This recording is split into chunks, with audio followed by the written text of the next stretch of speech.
So that summarizes the way challenge mode dungeons work.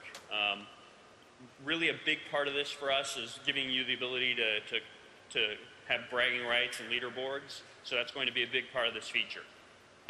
It's going to feel like competitive PvE in a sense. So we want to be able to do things like, when you open your character sheet, you'll be able to see your best times for any given dungeon.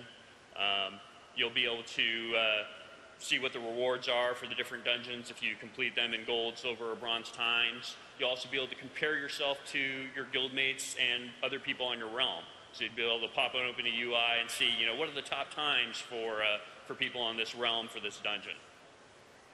Get yourself on that leaderboard.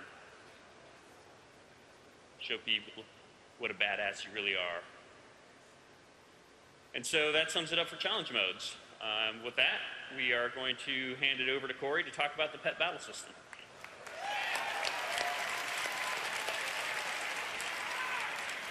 All right, I'm super hyped to talk to you guys about this feature because I think pets are something that pretty much everyone that plays World of Warcraft probably has a pet in some way, shape, or form. I don't think not necessarily everyone is a collector and has all the achievements, but it's definitely something that I think everyone knows what it is, and it's a feature we definitely felt like we could expand upon and offer some new gameplay. Whoa. There we go. So what exactly are we doing here? Essentially, you're going to be able to collect, you're going to level, and you're going to fight with your pets.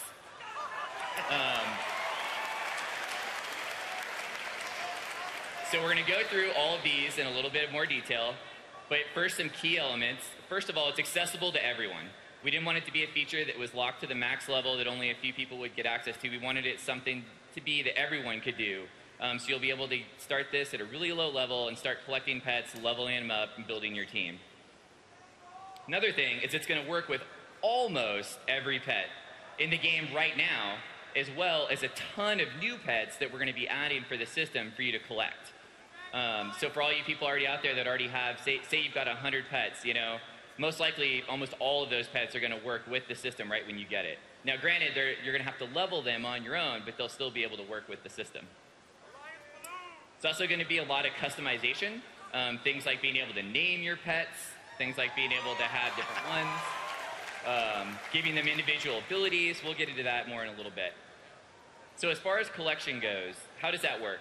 Like I said, it's going to work with your existing pets. So a lot of people are going to start the system and already have a pet to start with and get it going. There's another type of pet you're going to be able to get that we're introducing new for Mists of Pandoria, and this is going to be called a wild pet. And the way wild pets work is you're going to find them out in the world. Essentially, when you find them, you're going to be able to engage in battle with them and fight with them using a pet that you already have.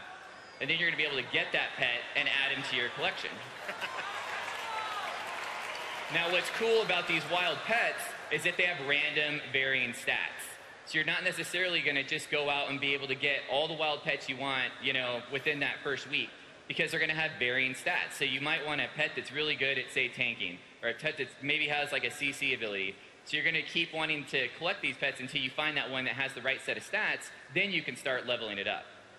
The other thing about the wild pets that's pretty cool is that they have unique spawning abilities. So for example, certain wild pets you might only find during a certain season, like winter. Certain pets you might only find when it's raining, for example. Certain pets might only spawn during the day or the night. So there could be a pet that only shows up during the spring while it's raining in Elwyn Forest at night. Now, they're not all going to be like that, obviously, but we definitely want to mix it up so that people have a lot of pets to collect over a long period of time. We don't want you to just go out right away and get all of them. We want it to be a system that lasts. Now, how are you going to find these pets? We're going to change the pet interface we have now and introduce something called the Pet Journal. What the Pet Journal is going to do is let you manage all your existing pets you have, as well as the teams and the battling and everything that goes along with the new system. We've got a few UI shots that we'll show you that give you a little bit more of a rundown about how the journal works. The other thing along with this is that most pets are going to become tradable. So what this means is you're going to be able to, say, get the Whippletinger from an event, like the Brewfest event, and then be able to take it and, say, level it up to a certain level, maybe teach it some abilities. Then you can go and take that pet and throw it on the auction house, and someone else could get it. And based on the amount of time and work you put into it, obviously it's going to sell for what people think that's worth. So we really wanted the system to feel like something that you could trade pets not only in the auction house, but with your buddies and you know, your friends, your guildies, other players. This is a huge one. We're really working hard to have this, is to have account-wide pets. Meaning that obviously if you have a set of pets on one character, you log in another character, you know, you'd be able to use those same pets. If you got a pet up to level 14, you log in another character, that pet's still level 14 and you have it. You don't have to do it again multiple times for all the pets. So here's a look at the pet journal. Just like the mock-ups Tom showed you earlier, these are all mock-ups of how we think the UI would work from our UI team. So over there on the left, you've got your list of pets. You can search and filter through to find the ones you want. And then over on the right, you can see that pet's stats. And then at the bottom, you can see the abilities that they've unlocked. We're looking at unlocking something like 6 abilities over 25 levels. And then on the right, there's an interesting spot called location. And if you click that, you're actually going to be able to find out where can you get this pet in the world. So instead of having to alt-tab out of the game, go to the web and go to a database site and try to find out, well, where can I find this guy? Where does he spawn? Where do I get him? Similar to what we did with the dungeon journal, where you could see all the items and find out what bosses drop them, you're going to be able to find out where to get all your pets straight out of the journal from within the game.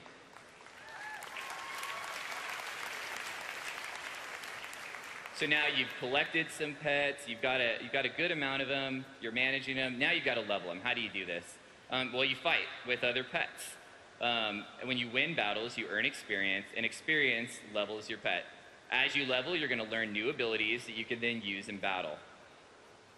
Now you're also going to have slots to place these abilities in. Every pet can use 3 abilities in battle at one time.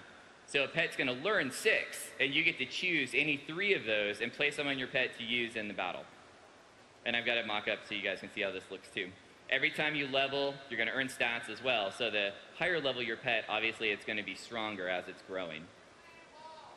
Now you're going to be able to level multiple pets because you're going to want to build a team. You don't want to just take one pet and get them all the way up. You might want to take a couple pets and level them all up together so that you can have a team of pets that are at similar level. So here's a look at the team interface. So this is also within the journal. It's just a different tab. And so here we've got a team. This guy has 2 pets on his team, and you can see those 3 slots for abilities where he's dragged an ability in. And those are the abilities that when this pet goes into battle, that's what shows up on the bar, and you can press that ability to use it. So over on the left, these are the pets and their level, and then on the right, you just drag them over, and that's how you would build a team. Now, how does the fighting work, right? So now you've got a pet, you've leveled them up, you want to actually fight against someone and use all this stuff that you've been earning. So you're going to be able to fight both in PvE in the world against the wild pets, but you're also going to be able to fight friends and possibly enemies using the PvP battle as well. One thing that's different, it's going to be turn-based. So we wanted to slow things down a little bit from WoW combat. WoW combat's super fast. You know, people can sometimes die in like 15, 20 seconds right away. So we wanted to introduce something that felt a little different, could slow it down, and it's something that's a little bit more of a thinking game. So mechanics-wise, you know, it's not going to be something that's going to move so quickly, you're not necessarily going to miss it or know what happened. So we wanted to give something that felt a little bit different. So it could be, you know, just people that might want to focus on that could have a different piece of content to focus on. Kind of like we were saying earlier, that we want content for everyone. We want to have a feature that a lot of different people could play, not just something that's for a small segment of the population. So you're going to fight with a team of 3, and we're going to allow you to queue. Just like we have dungeon queuing, you know, you'd be able to queue up and go against another group, and we'd look at the level of their pets so we could make sure that we put you against other pets that were within the same range. So hopefully you'd have a fight that feels there's something about the level that you could handle. So here's a look at what it would look like. This is just a mock-up. So one thing that's important is we want to keep the WoW characters in the scenes for the fights because they're important. They're the ones that are collecting the pets. They're the masters of the whole system. So and we want to have the WoW characters actually be a part of it. When your pet does an ability, you know, your guy might do an emote. He might do something that makes sense going along with that ability that you used. You can see the bar at the bottom has the abilities you'd be casting, and then you can see your other pets kind of underneath the portraits there. This is just a mock-up, like we said, but it's something we could envision it looking like. So customization, like I said earlier, naming your pets is a big thing. So you could have a pet that you've had for a really long time, and you finally be able to give them a name and then see that name in battle. We're also talking about having items. So imagine the idea that you could have an item that we'd have an item slot on the pet. You can equip an item. Maybe you could even put gems in that item so that you could modify the stats on the pet as well. So we could pull in some of the profession systems. You're going to be able to do individual builds like we were showing you earlier with abilities. So you can take a certain pet and change his abilities and change his slots out so that your team will feel different from other teams around you. And finally, we've kind of got this concept of masters. So you're going to be able, we wanted to really have people that are into the system feel like they could travel around the world and have a reason to go to other places. So you're going to be able to go to, like, say you're going to go to Daenerys and there's a goblin there that's really great with training mechanical pets. So you'd be able to go there and fight him, and if you can beat him, he'll grant you what we're calling a master ability. And then you could use that ability on any of your pets to fight in battle. So here's the look to how this could work. So this guy's got 3 abilities at the top right now, and then he's chosen a master, and then over on the right we see the map, and that shows you where you can go to fight that master and the ability that you could get. So it just adds a little bit more depth and customization into the system as a whole. So that kind of wraps up the core features. So now I'm going to talk to you guys a little bit about some of the dungeons that we're expecting to have. We're looking at doing 9 new dungeons for Mists of Pandaria. We're super excited to be able to do a lot of different new dungeons, a lot of awesome looks. There's going to be 6 dungeons specifically on Pandaria that you're going to be able to fight in. We also have something coming back that we found was very popular with Cataclysm. It's a few updates of classics. And so we picked a couple. Skullmance.